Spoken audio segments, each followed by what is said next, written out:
Target acquired. Enemy down. Hello everyone, welcome to the channel. Hoist here from Main Streak, and we're going to be playing DCS World. Now if you don't know what DCS World is, I'm going to get into that in just a second, but before that, do me a solid and like, subscribe and hit that notification button so you can catch new videos as they come out. Now DCS World, or Digital Combat Simulator, is an ultra-realistic, I dare say almost 100% realistic combat flight simulator, and it just looks gorgeous. I mean, just look at the visuals, the clouds, the sky, the planes, the cockpits, all look just stunning, even with my limited graphics. Aside from that, the simulator features realistic flight physics, G-force effects. I mean, the immersion is just unbelievable. You get several huge, incredibly detailed maps, with more coming soon. There are dozens of aircraft to fly, planes and helicopters, from World War II aircraft all the way to the most modern fighters and choppers. Now, the game itself is free to play, and you get two maps, the Caucasus Mountain Range with the eastern Black Sea coast, and the Mariana Islands in the Pacific. You also get two free planes, the Russian Su-25 Frogfoot and the civilian unarmed version of the P-51 Mustang. So you decide this might be a good game to play, and you settle down for the 130 gigabyte download. And when that's done, you boot up the game ready for action. Now, if you're like me and just came off of 10 years of playing Ace Combat in GTA 5, you hit that juicy instant action option, expecting exactly that, instant action.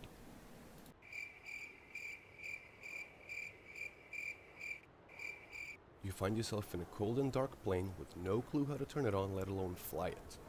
So after a few minutes of scouring the internet for tutorials, you get it started and you're on your way. This is when you realize you should probably check the controls just to make sure everything you're gonna need is properly set up. And this is where you run into the first problem. The sheer amount of controls you need to bind is enough to warrant a semester in school, and you once again search for tutorials on which controls you will actually need. One eternity later. Now that you've got your controls mapped to your keyboard, you're ready to take to the skies and shoot some bad guys. Mind you, this is a good half an hour after you clicked on instant action. Now, since this is your first plane, first time, your first day is gonna look a little something like this. Переведи в набор. Переведи в набор. And this. And some of this. And some more of that. Переведи в набор. Переведи в набор.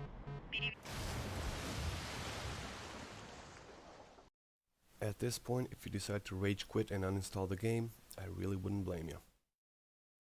That's exactly what I did when I first tried DCS. Uninstalled it after one day. There were several problems. Firstly, I was using a keyboard and mouse, and it's like trying to play a game on ultra hard mode blindfolded with one hand behind your back. I mean, it can be done, but you really don't want to. Secondly, I was flying the Su-25, which is basically a flying boat and it handles like a boat. And lastly, and most importantly, I came into it expecting Ace Combat, Project Wingman, or some other arcade-style fight game. That's exactly what DCS isn't. It's a hardcore, study-level simulation with checklists, procedures, and so on. Study-level simulation means that you need to really learn the plane you're flying, learn every aspect of it, every weapon system, how to start it up, learn how it handles, how to take off and land. When I bought my first plane, it took me 6 months to learn it, and there's still stuff that I don't know. Every plane is different and it behaves differently in various conditions. Even your weapons behave differently depending on your speed, altitude, and so on.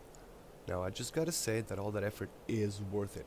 It is so rewarding to use that knowledge and to put it into practice. Especially when playing on multiplayer servers, you can go from full calm to heart-racing panic mode in no time. That's why I decided to try it again, and I'm glad I did, because now I rarely boot up any other game. Now, DCS is a pretty big time commitment and it can get expensive. As I said, you get some maps and planes with the base game, but everything else costs money. Modules range from $15 for the low fidelity modules to $80 for the full fidelity, fully realistic ones with clickable cockpits. Now, do you need a HOTAS, a hands-on throttle and stick?